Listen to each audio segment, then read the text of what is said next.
શિવલિંગ આવેલું છે। લોકવાયકા અનુસાર આ શિવલિંગની સ્થાપના 5,500 વર્ષ પહેલા 5 પાંડવોમાંના એક ભીમ દ્વારા કરવામાં આવી હતી।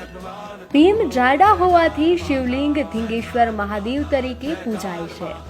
પુરાતત્વ ખાતાના જણાવ્યા અનુસાર અહીં 4થી સદીની 2 ગુફાઓ પણ આવેલી છે, જેમાં નાની ગુફા શિવ મંદિરમાં તબદીલ થઈ ગઈ હોય તેવું જણાય છે, જ્યારે મોટું શિવલિંગ આવેલું છે ત્યાં પહેલા બૌદ્ધ સ્તૂપ હોવાની શક્યતાઓ વર્તાય છે।